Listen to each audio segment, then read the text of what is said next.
Chicago, Illinois, Startup Hype Man presents the Goat to Market Show.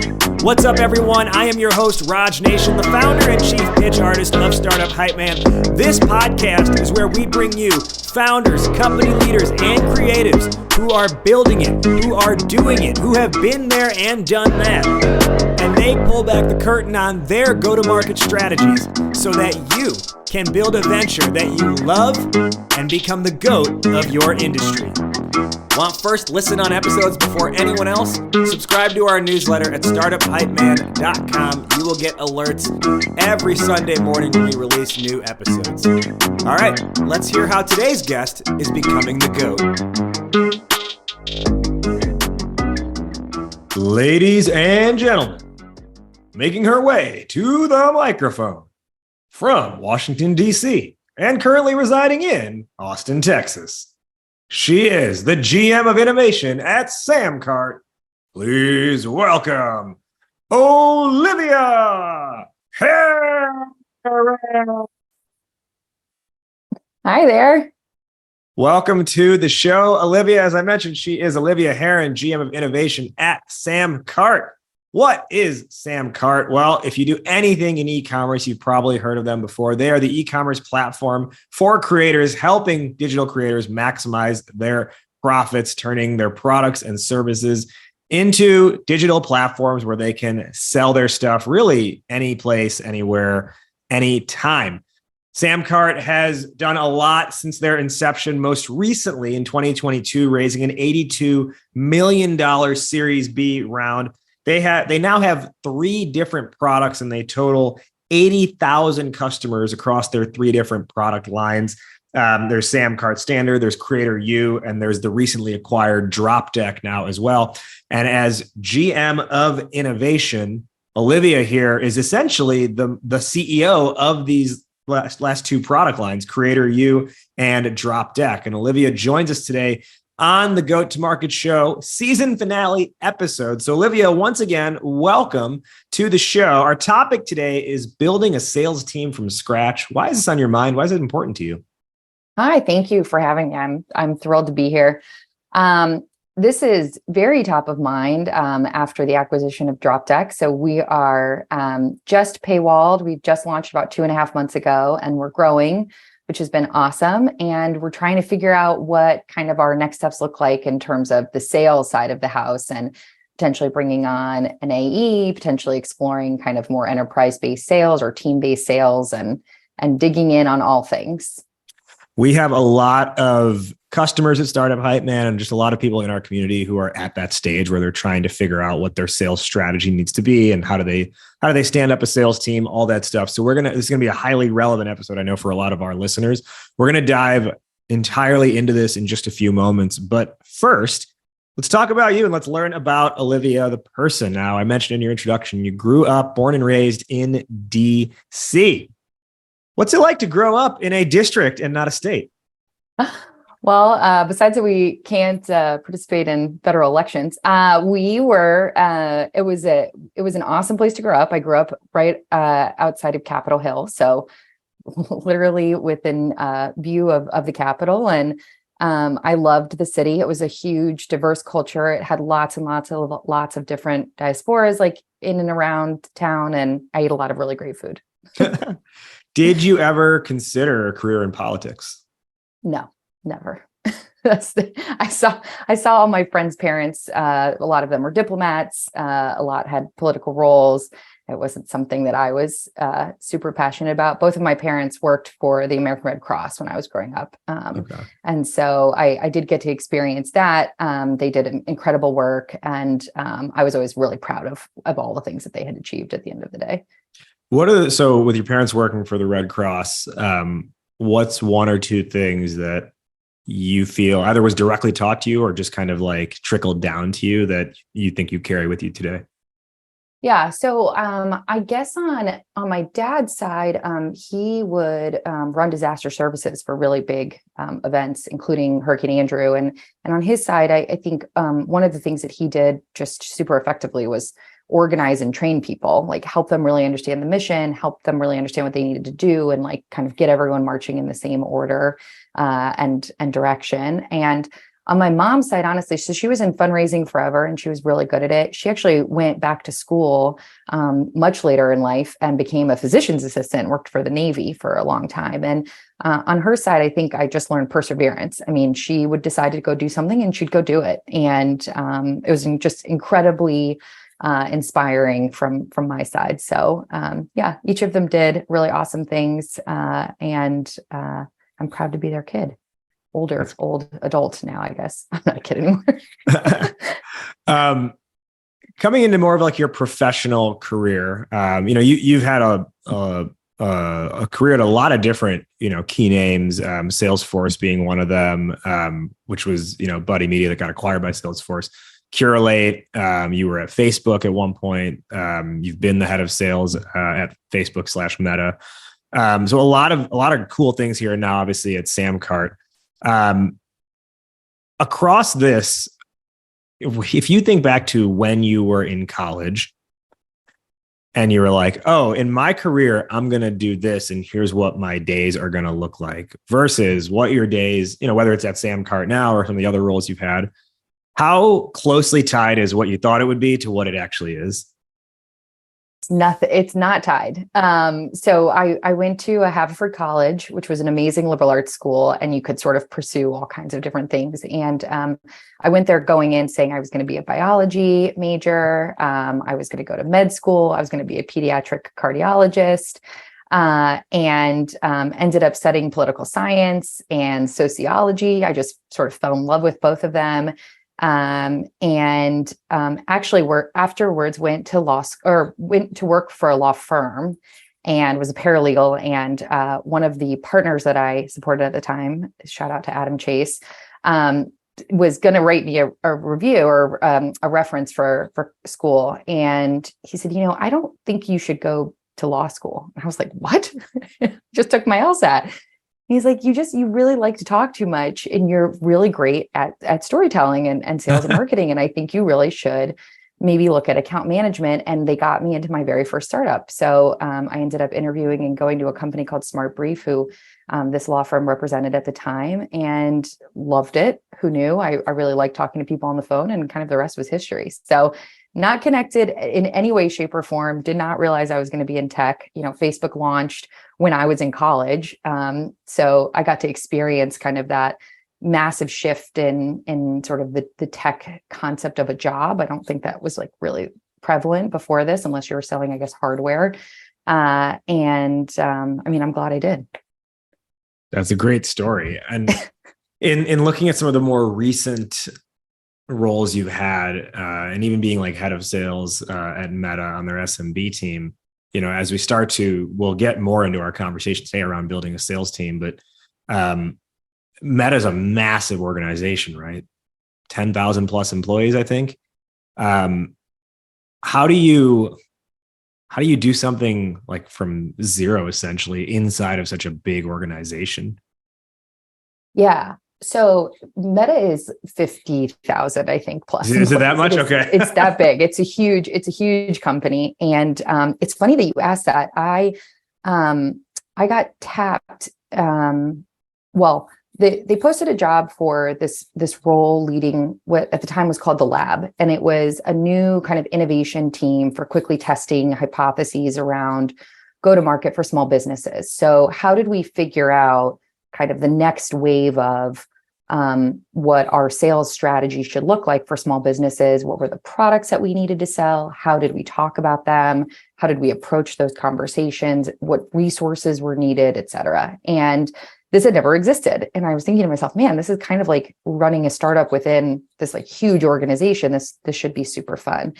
And I met with my VP at the time, Rich Rao, and he actually has an engineering background and ended up in sales, which I always thought was sort of an interesting shift and dynamic for him. And he said to me, well, you get to be a VC here. You choose where you want to kind of allocate your resources to all of these different startup tests based on hypotheses. And he said, I really hope you fail more than you succeed.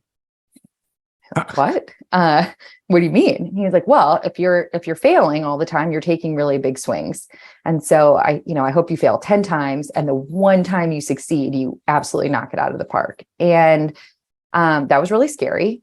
And so I really pushed the team that we then assembled kind of around this innovation group to really think about failures and celebrate failures and figure out why and what we needed to do next and all of the other things. And I think in some ways that mindset has then carried me into going back into the startup world and really being comfortable with the fact that like you've got to make lots and lots and lots of and do lots and lots and lots of incremental tests to really understand like where is this going to work and where is it not going to work at the end of the day. So that was really fun to take from 0 to 1. It still exists. That team is awesome.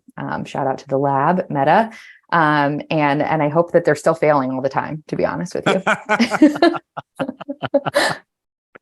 So SamCart, you've been at the company since, early part of 2023. You're heading up 2 different product lines. I gave a very brief introduction in the beginning, but could you maybe just expand for our listeners on the background of SamCart and then specifically these individual product lines? Yeah. So SamCart was founded by 2 brothers who were teaching baseball tactics, especially around hitting, I think at the time.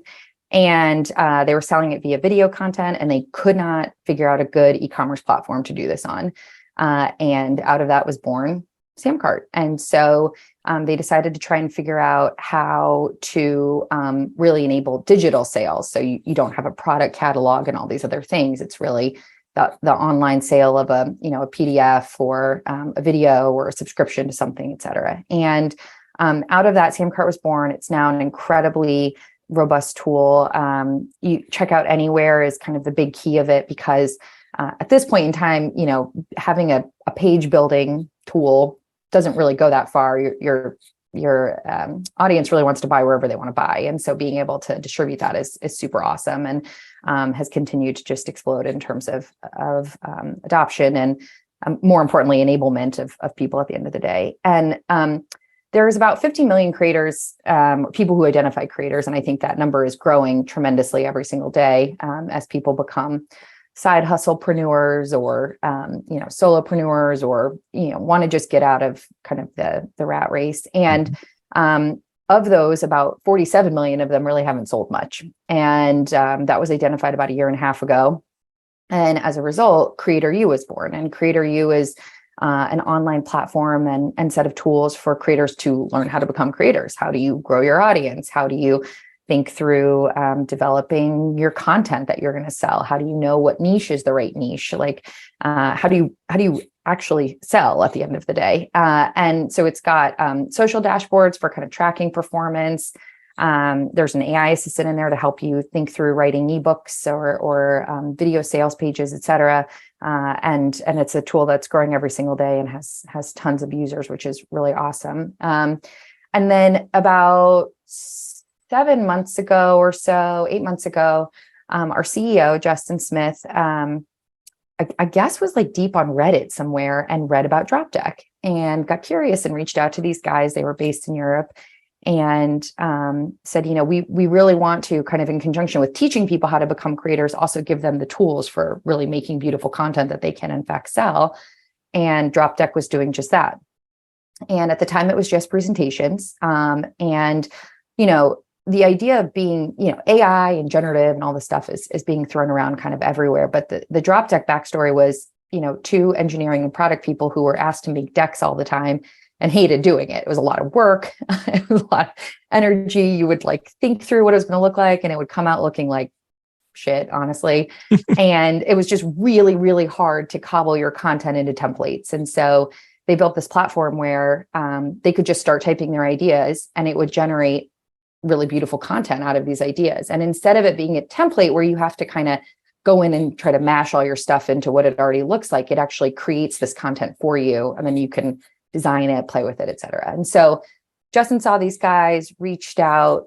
The rest is history. We ended up acquiring them. And we've the product is now live. It does ebooks and kind of brochures, and it also does obviously presentations and a whole bunch more to come in the coming months, which is really awesome and exciting. So with the right understanding of the company, let's get into our main feature conversation here, which is around, what you've been embarking on at SamCart and what you previously did at Meta, which is building a sales team from scratch. First thing I want to ask here is, especially as a company is on their initial come up, it's oftentimes founder-led sales. At the same time, there are a lot of scenarios where you have founders who have no experience selling, are scared of it. They want to outsource or hire it out like immediately. They don't want to do it at all because it's just not their thing, What's your stance here? Is it necessary? Is it vital for a founder to be selling their own product, at least at the start? Yeah. So the first thing I'll say is, if you're a founder, you're already a salesperson. You've had to convince people to work with you or partner with you on things. You may have gotten funding, so you had to convince VCs to actually give you some money. You may have gotten partners. You've had to convince those partners to work with you. You hopefully have hired one or two, you maybe have hired 1 and 2 employees, and you've convinced them to come on board. And all of that is actually sales. So at the end of the day, I think it's really important for founders to be comfortable with their own kind of sales narrative and story. That's not easy. It's not like it's the most comfortable thing on the planet, but I would argue that founders also have one other like really key trait to being a great salesperson, which is hopefully really deep curiosity. If they've gotten to the point where they've got a product they can go sell, they've spent a lot of time thinking about the problem that they're solving at the end of the day. And so like they're effectively you're already a salesperson if that's kind of the jump. And so what I say to most founders who are trying to kind of grapple with this and they're not super comfortable with it is like, you've got to get comfortable because you're doing it all the time. Like in every role that you play as the founder of a company, you actually are selling people on taking some sort of action or another, which is really important. And you've got to practice. And I really recommend practicing, whether that's, recording yourself and watching it back, or it's pitching it to your friends, having just like a mini scorecard that you know your kind of 2-liner really well and what you do really well. And what problem you solve really well are like the 2 core ingredients to that. But you're already doing it. So you should keep doing it and keep testing it and trying it, because it's only going to make, when you do decide, or if you decide to bring on a sales team, like way more impactful at the end of the day. So when then does it actually make sense? And is it based on timeline? Is it based on amount of traction? Is it something else? When does it make sense to now think beyond yourself as the founder and say, we got to start hiring people to do this? I think it depends obviously on what your motion looks like first and foremost. So if you're a product-led growth situation and you're getting people in because of the product, and maybe you've got a freemium-like model, it probably doesn't make sense until you're in a place where you're finding that you've got this opportunity to go further. Meaning that you've got people coming in, they're seeing that aha moment, they're getting other people potentially at their organization in and using the product. And you're like, okay, we've got to figure this out. Now, those roles are really interesting because that is almost an expansion like role, as opposed to like a hard and fast, outbound AE. When you're bringing someone on in that instance, you're bringing someone on who's really diving deep on use cases and understanding these businesses and building, relationships and key stakeholders internally. And it's a really different motion. Now, if you are a sales-led growth, you need to get out and get in front of people. You may need to bring someone on earlier than if you're in the product-led growth world. And that's because you may need more of the hard and fast person who can actually go after, from like an SDR perspective, for example, the right people to start getting them on the phone to really be testing out this pitch and trying to figure out all of those things. And there's no hard and fast timeline there. I think once it becomes more than 25% of your time, it's probably time to start looking for maybe bringing someone else on board. Or if when you're really having conversations, you're seeing that there is a repeatable process there, then it's also probably time to try and bring somebody else on board to see if you can scale that up at the end of the day. So now we have to think about who these people are actually going to be, right? Mm-hmm. Who you're bringing onto the team. There's a handful of questions I want to ask around this. The first one I'll start with is, setting up the hiring process in the first place. What advice do you have here? Is it, to ask people first? Is it post? Do you pay money to post on Indeed? What's your opinion of the right path to go about this? So I think the first part, yes, I mean, always use your network. I think that there's like sort of a no-brainer there in terms of just being able to have those conversations and think through it. I also think even to this day, I think I have quite a lot of experience in go-to-market. And to this day, I meet up with other friends who are also in the go-to-market space to like bounce ideas and figure out if I'm thinking about something the right way, or am I missing something they may flag to me. And I think that that's always really valuable and important as well. But yes, I think at the end of the day, if you're on the product-led side, I think what you're looking for more is almost an account management background. So they're really focused on expansion. They're really focused on digging deep on use cases and figuring out how to better prop those up or better align them to the product or bring in more people as a result.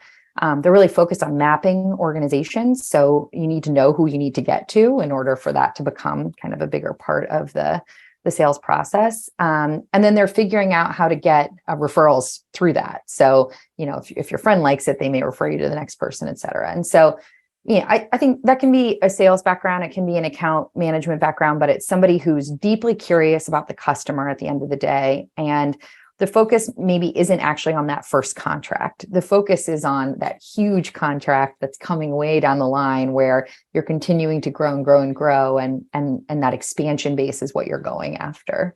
If you're on the sales-led side, I think you're also focused on deeply curious people. But I would also say you're focused on people who are persistent and they kind of have the hustle. And they're sort of willing to just ask. Like the worst case scenario is someone says no, right? When you're in sales. And even when someone says no, there are paths after that. And so finding people who are comfortable with hearing a no, willing to move on to the next thing, and also willing to just try new stuff will go a really long way in helping you ultimately get to the right people. So that's how I sort of think about those roles based on how you're going to market, differentiating and who you might be looking for each. What's your stance on, I've got an opinion on this and I'll share it, but I want to hear your stance.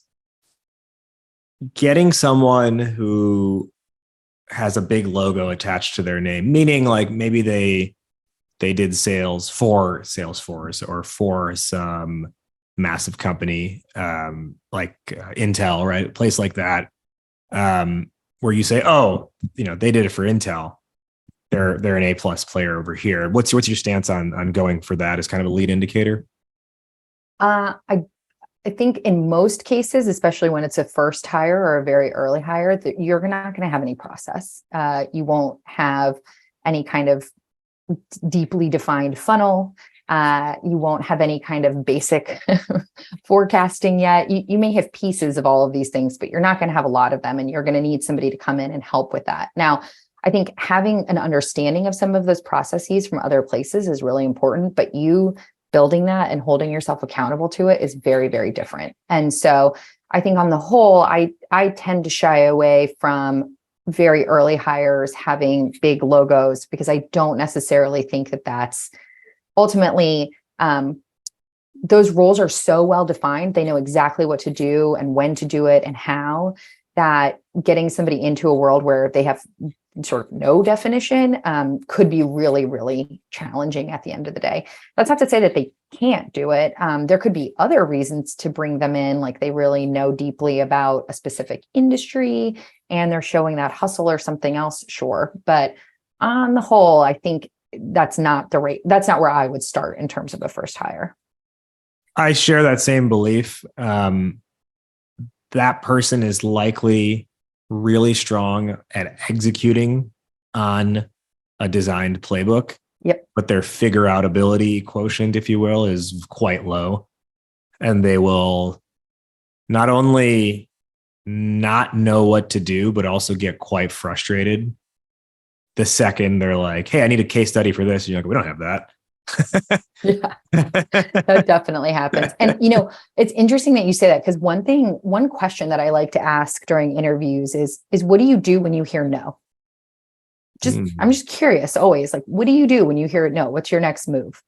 And obviously different people have very different answers to that. Some of them are really baked. It's like, oh, well, then I do blah, blah, blah. And like, they have a very strict process for it. Other people like that question sort of flusters them. And then some people, the first thing out of their mouth is like, oh, I hear it all the time. And, I segment those people into 3 buckets, and then they start talking through it. And you're like, that's what you need. Because it's the like kind of learning behind the no that's always crucial. Understanding how they get there, how persistent are they? Sometimes that's good. Sometimes knowing when to walk away is really important. But ultimately, across all of those things, it shows a lot of self-awareness. And I think in first sales hire, a real understanding of self-awareness, so a real ability to critique themselves, improve themselves, et cetera, is really, really important, because sales is a hard job. It is a lot of rejection, basically. And if you're really self-aware about where you're good, where you're bad, where you want improvement, or you need to go out and seek help, you're going to be an incredibly strong salesperson at the end of the day. So if the answer to what do you do when you hear no is I rage and I just start like breaking things, you probably are not. Doesn't go well. You'd be surprised what people say, though. Honestly, it's been it's a really interesting question to ask people. Ask it in your next interview, see what happens. I really do like that question. So one of the things that you mentioned before was like this new person coming in, you're probably not going to have a process built out. And for everyone listening, as you think about your sales process and who that first hire is going to be, it's also important to understand, is the product that they're selling living up to its name? And is it something that they can stand behind and is not going to break the second that they sell a customer? You want to make sure your product is strong, so that way you can ultimately grow your sales. And to make sure your product is strong, you need a partner to make sure that product's going to be strong. And that partner goes by the name of Akava. They're your partner to help you go from 0 to 1. So, as you know, I like to say, whether that's blockchain or no chain, Web3 or Web2, mobile apps or SaaS, Akava builds it at startup speed and enterprise level refinement. That's why hundreds of startups trust them, like Stride, Haveno, Olive, Side, and so many more, all the way from their first dollar up to their $1 billion valuation. And they are ready to help you become the GOAT to market. And how are they going to do that right away? Well, they've got a killer offer for you. It's called a You Call It code review. What is a You Call It code review? Well, for those who qualify, Akava will review the most critical parts of your code so you can see exactly what your tech needs to either initially launch or scale up after launch. And they will do this completely free. And then you call it from there. It's kind of like, that Friday night at the bar where it's like, you call it well drinks. Think of it like that. It's a You Call It code review. So you want to understand the critical aspects of your code. And then do you want to handle it on your own from there? Great. You call it. You want to take it somewhere else entirely and have someone else develop it? Great. You call it. You want Akava's development help with it?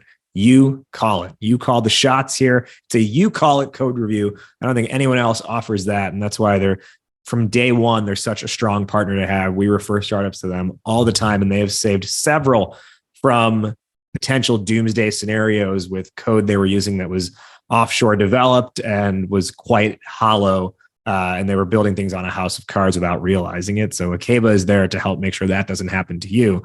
And that as you bring on that sales team, as you bring on that marketing team, there's a real product behind what they're selling. And it's not just smoke mirrors and something that's going to collapse.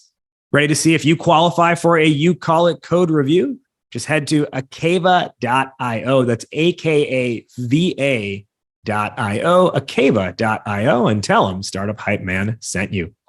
Today on the Goat to Market Show season finale episode, we're with Olivia Herron from SamCart, and we're talking through how to build a sales team from scratch. Now, before the break there, Olivia, you had mentioned this notion of like, hey, this first person who comes in is not necessarily going to have an entirely built out process. So do you think is it okay to hire someone whose goal is to sell, but also be like, hey, you kind of got to figure out what the process is to sell this thing? Or should you have some element of a playbook that you're giving to them? It's of course helpful to have an element of the playbook. I think the big things that you should establish, I would hope that a founder would establish before bringing someone on board, is sort of like, what are the key pain points, obviously, that you're solving for at the end of the day. If you can have a pretty crisp ICP that you're going after in terms of who you need to be talking to get this done. And crisp ICP is a tricky one. I think a lot of people will say like, oh, well, anybody who, for drop deck, great example, anybody who builds a deck or anybody who builds a presentation should be using drop deck. It's like, okay, well, that's so broad. It's really hard to then harness in on like, well, who do you actually want to be doing this and why? And so going through that motion and really spending time looking at who are the customers that you may already have on board, what were the things that were sort of similar across them, and where can you really further define that so that you're not just in some sort of terrible spray and pray mode, will ensure that your win rate goes up, honestly, and you're really executing well at the end of the day. So yeah, knowing the value prop, really understanding your ICPs, and then hopefully you've got one or two revs under your belt in terms of just pitching and having those conversations. And when you get this person on board, continuing to work with them to refine that will be really important. I do think that, setting goals will be critical to bringing this person on board as well. So you can't be in a situation where you bring them on and you're expecting them to suddenly be closing deals. Like that's not going to happen. And so we talk a lot about kind of productivity metrics as the first part of that in terms of the sales funnel. And then maybe obviously later down the line, getting to a place where you're sort of more quota driven because you've got a repeatable process that will lead to the outcomes that you need at the end of the day. So one of the things we did here, a couple episodes ago, we had as a guest Whitney Dermick, who joined our company as employee number 1 recently. And while she's creating pitches on behalf of clients, she's also stepped into a sales role as well. And one of the things is, and this is where I think it's really tough. Like you can tell yourself, oh, I need to have a playbook ready for this person, or a roadmap ready for them. And it just, there's a million reasons why it doesn't end up happening. Most of which is it's really hard if you're the founder to know, like to take that time out and be like, I'm going to sit down and do this. Cause you just don't even know where to start usually. One of the things that Whitney did was she actually just took it upon herself to build, like she sat in on like a half dozen calls and then just built out a playbook and then showed it to me and was like, okay, what do we need to tweak in this? Mm-hmm. And that worked really well as a step one to not only have her get direct exposure to what the sales process is like, but to take ownership and build the playbook. And now it's her playbook, right? And she has her name to it. I think it makes and it has made sort of the onboarding, if you will, for sales a lot easier because it's not a quote unquote script or I'll use the word again, a playbook that's given to her saying, hey, learn this. If she was the active creator of it, the knowledge retention is so much easier because it was her sitting down and typing it. Mm-hmm. Yeah, I firmly believe in that too. I think it depends on the hire, obviously, and who you get on board. But to that effect, the playbook creation is really important. I think that the product knowledge is really important really early. I think the more that you encourage this person to like really deeply understand this product, use it themselves, dog food, see if you have something like a full story or you have a way of watching other customers do it,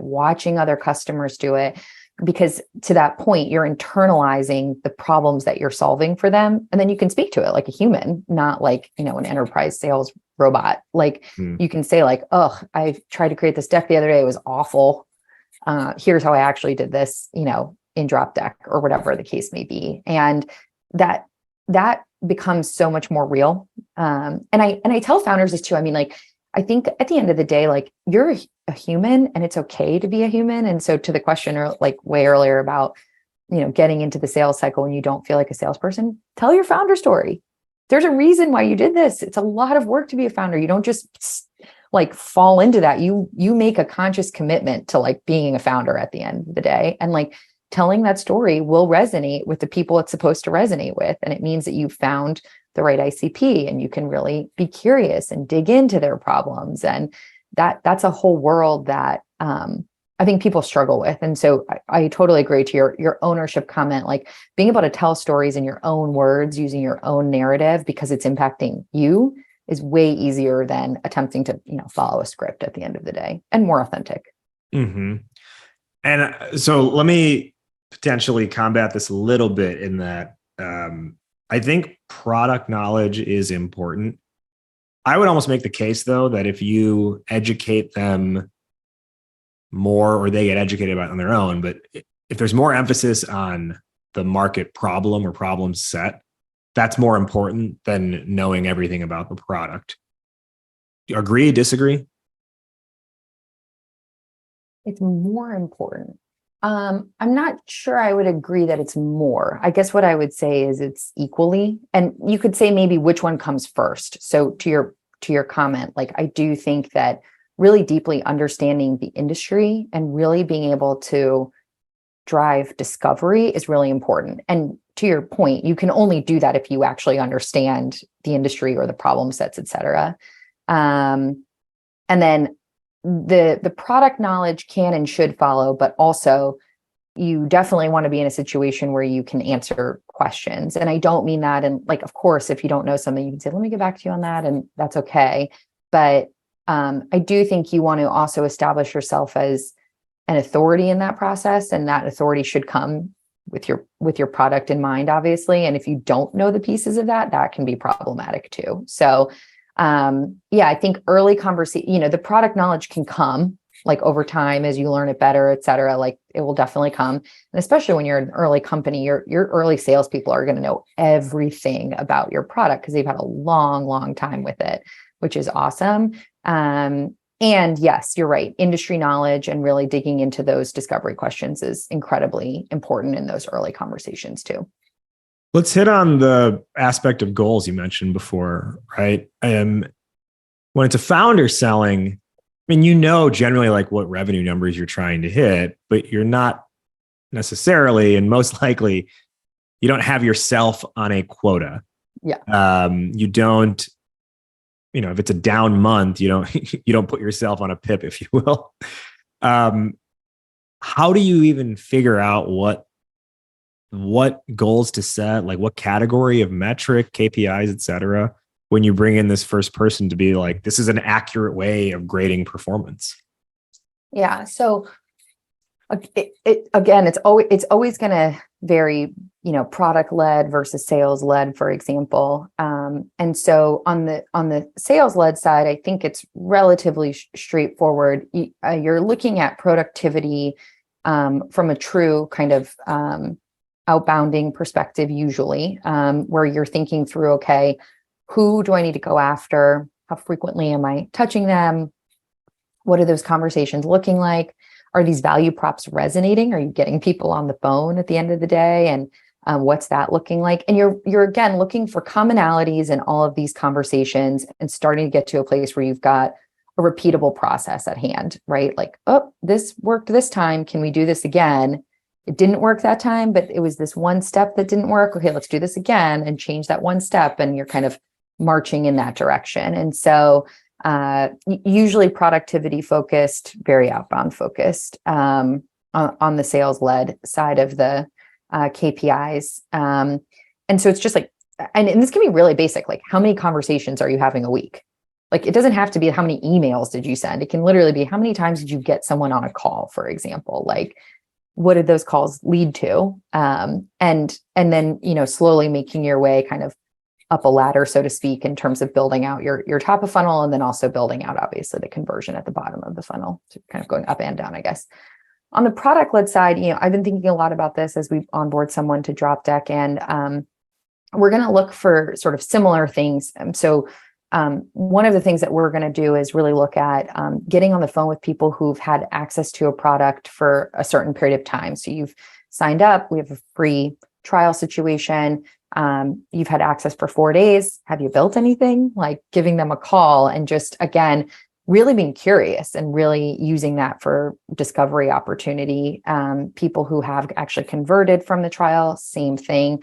So it's going to be a little bit more focused on insights. And again, hard to quantify from like a specific KPI. It's not like, oh, we've gotten 7 insights on yada, yada, but it's more like, who are these people and what do they look like? And we're trying to crisp up even our ICP. So can we use this to do some of that? Is there a target market we want to go after where this really does solve a pain point? It's a little bigger than X, it's a little smaller than Y. So yeah, it'll be heavily focused on more of that kind of relationship aspect and really just understanding use cases, driving product insights that we can hopefully give back to the product team.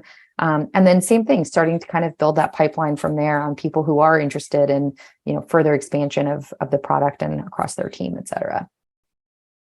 Now, is there a blanket amount of time that you should be setting to say, I should know by this point if this is working out or not? That's a good question.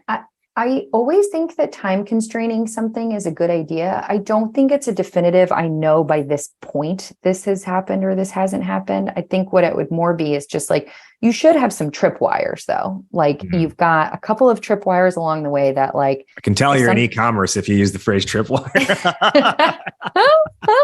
I actually, it's funny. I actually use it when I'm talking to people about their careers and whether or not they're deciding to leave a company, for example. It's like, hey, set some tripwires. If X happens or Y happens, like make a decision. And I think the same holds true, honestly, for sales teams. So you've got a couple moments in time where it's like, hey, we've got a defined date that we're going to review what's happening. And then it's like, okay, if things look like this, let's move over here. If things don't look like this, let's go back. Now, I will say one thing that's really interesting is I think going from a PLG motion and adding in sales is really easy, or easier, I guess I would say. I will say starting as a sales-led motion and attempting to sort of move backwards into a PLG motion, I think is harder, to be honest with you, for a whole bunch of different reasons.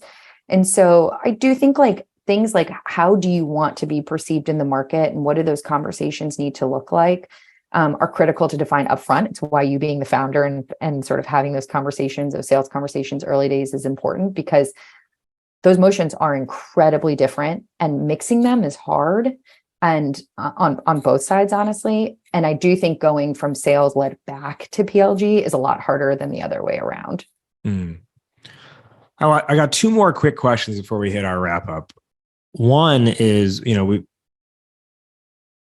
we've talked a lot about the first sales hire.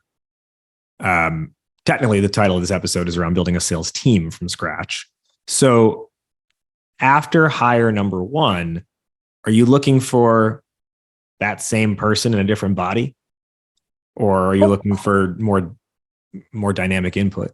Yeah, that's a good, I think you're always looking for a complement, right? So you will get one salesperson on board early days who is really strong at X, having conversations and developing storylines and marketing effect. They're really, really good at marketing. Maybe they're not as strong on the process side. They don't have a lot of process tactic. They're doing it, but it's not where you need it to be in terms of continued measurement. So maybe in the next salesperson, you look for somebody who's got a little bit more of a structured sales background, who really understands how the components should work together and what you want to be tracking. And hopefully the marketing person is helping them with them being really good storytellers, and the process person is helping the marketing person with getting this really on track. So I do think of people as overlap, but complement. And when you're building a team, so like there's overlapping things that you must have in some of these people. And then there's all kinds of complementing things along the way. And you should be looking for those different pieces. Depending on how the salesperson is doing, you may also be in a situation where you brought in an AE first and they were doing all of the outbound plus all of the calls. And then you may be saying, okay, they're getting so many calls and they're doing so great in closing. We need somebody dedicated entirely just to this sort of outbound motion. And then you're bringing on kind of a complementing SDR who can help this AE have more conversations really dig in with these customers, et cetera, and taking some of the like work of getting the meetings on in the first place off of their plate. But it depends a little bit on like what's happening with your business. Are you getting a lot of inbound? You may not need an SDR immediately. You may need 2 AEs. Are you not getting as much inbound, but your AEs kind of killing it when they do get on a call? Okay, then it's time to explore the SDR and figure out how to get more happening from that perspective. So that's how there's lots of different pieces, but usually it's not 2 of the same unless you're in some sort of magical world of just tons of inbound and you're like, I got to get on the call with all of these people. Like, how do I make this happen quickly? So then my last question before we head to our wrap up is, when you're building up this team, is it a slow, gradual fade out of the founder exiting sales themselves? Or is it you make that first hire and they get 100% of it and the founder should quit selling? I think founders should stay involved in sales for as long as possible, honestly, as a means of being connected to the customer. Now, that does not mean that they're driving the deal. Those are different, right? You know, a founder can be brought in strategically to up-level a conversation or to get you to the right executive or whatever the case may be. But the desire to stay as close as possible to your customers, I hope never goes away.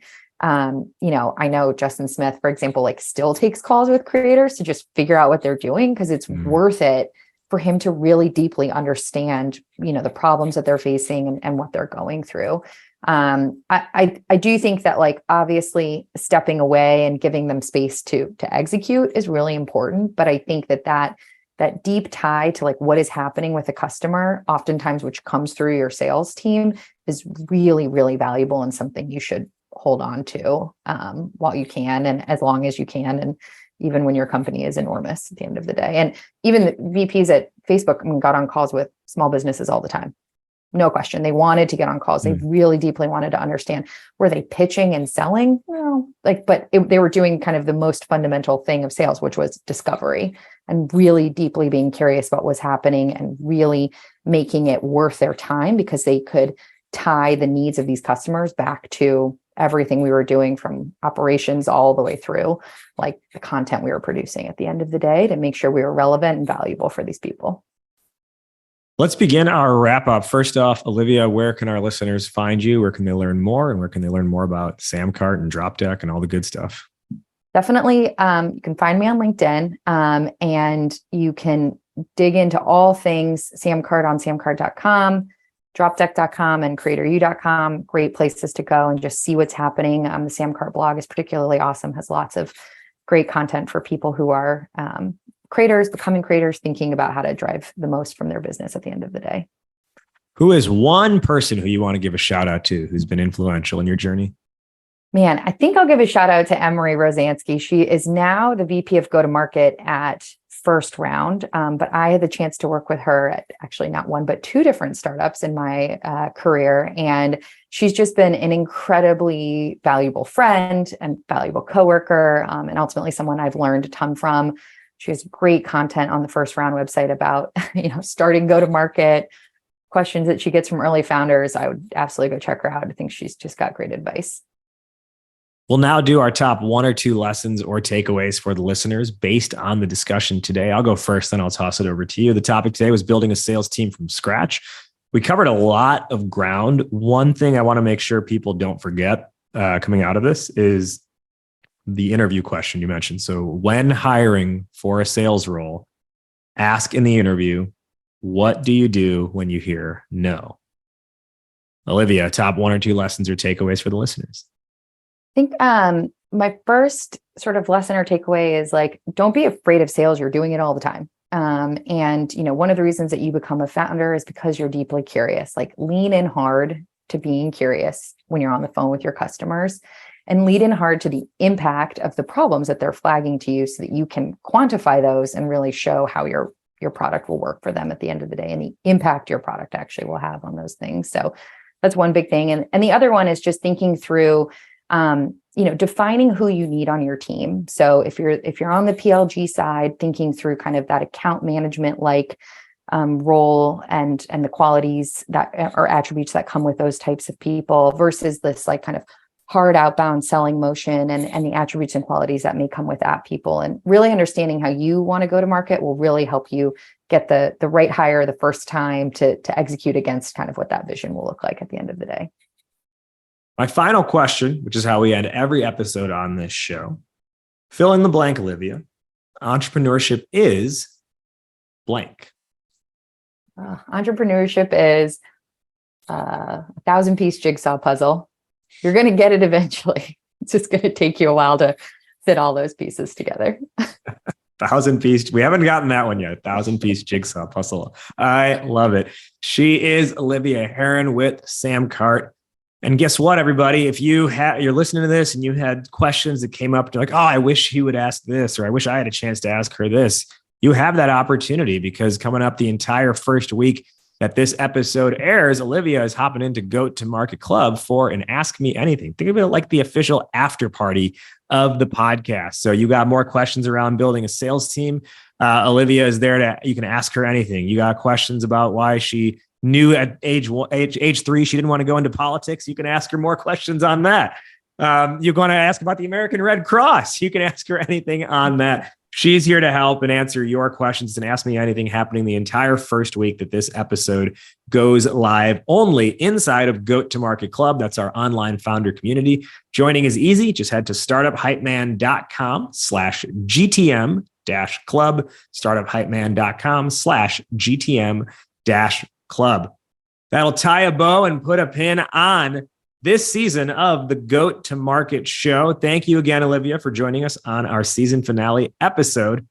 And everybody out there, don't worry. The next season is coming soon. We've got a special next season of this show where it's going to be a Making the Goat series, or a season rather. We're going to take you behind the scenes of the creation of the first ever startup hip hop album, appropriately titled Goat to Market. Thanks again, Olivia. Thank you. Have a good one. That does it for this week's episode. Thank you again to our guest for joining and sharing their knowledge. Did you like what you heard? Well, leave us a rating and review on your podcast app before you head out of here. And while you're at it, who's one friend who you think would find value in hearing today's conversation? Go ahead and share the episode with them. I would really appreciate it, and I thank you for doing that. Remember, we've got more going down with our guest inside Goat to Market Club. Think of it like the after show, the after party, the after hours special. Our guest is going to hop inside the club and do an Ask Me Anything. So you can follow up with any of those questions that came to mind as you were listening. You can follow up and ask them to our guest inside our club. To join, just head to startuphypeman.com/GTM-club. startuphypeman.com/GTM-club. GTM Club is $9 a month, but your first month is free. You can cancel anytime, and you're not only getting the AMAs, you're also getting our monthly strategy drops that are for members only, where we're teaching hyper-specific tactical go-to-market strategies, plus cool member-to-member interactions and other bonus resources. All of that happens inside the club. So again, startuphypeman.com/GTM-club. We'll see you inside the club, and we'll see you next week. But before you head out, remember, why be a unicorn when you can be the GOAT?